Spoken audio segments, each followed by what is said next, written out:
भारत माता की। थोड़ा जोरदार तरीके से लगना चाहिए। रामफल मंडल जी के शहादत दिवस पर हम सब लोग इकट्ठे हुए हैं। भारत माता के वैसे वीर सपूत पर जिसने शहादत दी थी देश की आजादी के लिए। जोर से नारा लगाइएगा, भारत माता की, भारत माता की, वंदे वंदे। आज रामफल मंडल जी के शहादत दिवस के अवसर पर ओबीसी मोर्चा भारतीय जनता पार्टी के द्वारा आयोजित इस कार्यक्रम में मंच पर विराजमान मध्य प्रदेश शासन के पूर्व मुख्यमंत्री रहे, जिनके नेतृत्व में मध्य प्रदेश ने विकास की नई ऊंचाइयों को छुआ, और वर्तमान में भारत सरकार के कृषि एवं किसान कल्याण मंत्री बड़े भाई आदरणीय शिवराज सिंह चौहान जी, मंच पर विराजमान बिहार भाजपा के हमारे यशस्वी अध्यक्ष बिहार सरकार के माननीय मंत्री डॉक्टर दिलीप कुमार जायसवाल जी, बिहार के माननीय उप मुख्यमंत्री भाई सम्राट चौधरी जी, माननीय उप मुख्यमंत्री श्री विजय कुमार सिन्हा जी,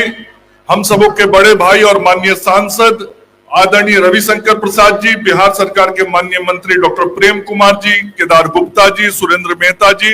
हरीश सहनी जी, मंच पर विराजमान हमारे सभी सम्मानित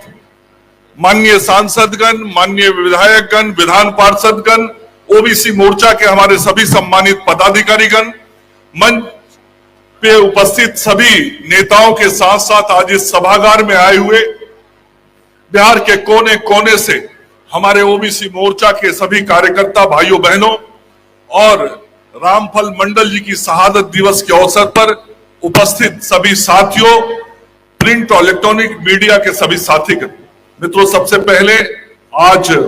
रामफल मंडल जी के शहादत दिवस के अवसर पर हम आप सब लोगों से आग्रह करेंगे, मेरे साथ नारा लगाएंगे, रामफल मंडल अमर रहे,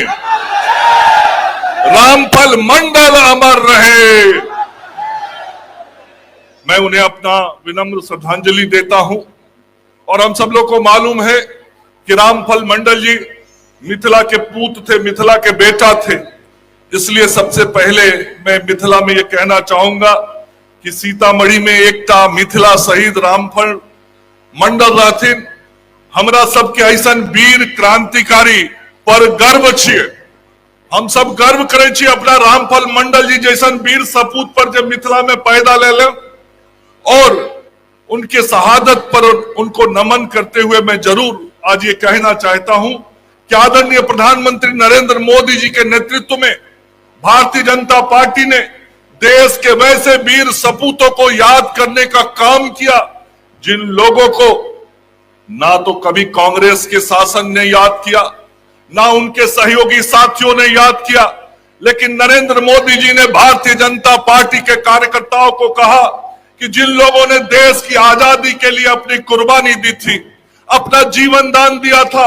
वैसे सभी शहीदों को हमको नमन करना है, उनके घरों पे जाना है, उनके परिवारों से मिलना है, और ऐसे शहीद जिनके कारण इस देश को आजादी मिली, उनके याद में हमको बड़े बड़े कार्यक्रम भी करने। आज आदरणीय प्रधानमंत्री जी के जो आदेश था, जो आदरणीय प्रधानमंत्री जी ने हम सब लोगों को निर्देश दिया था, उस निर्देश के आलोक में भारतीय जनता पार्टी का कार्यकर्ता देश के वीर शहीदों को नमन करते हुए आज उनको याद करता है। और हम ये संकल्प लेते हैं कि जिन वीर शहीदों ने इस देश की आजादी के लिए अपनी कुर्बानी दी थी, वैसे वीर शहीदों के आत्मा को शांति मिले। जिन उद्देश्यों के लिए उन्होंने अपनी आहुति दी थी, उन उद्देश्यों की पूर्ति हो, देश आगे बढ़े, देश दुनिया का नेतृत्व करे, और अंग्रेजों से जो मुक्ति दिलाई थी रामफल मंडल जी जैसे शहीदों ने, भारत फिर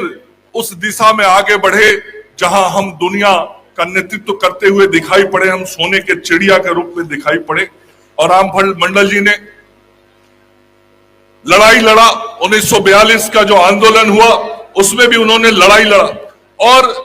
जिन लोगों के खिलाफ संघर्ष करना था उसमें थोड़ा भी वो विचलित नहीं हुए। चाहे वह पुलिस इंस्पेक्टर हो या अनुमंडल पदाधिकारी या हवलदार,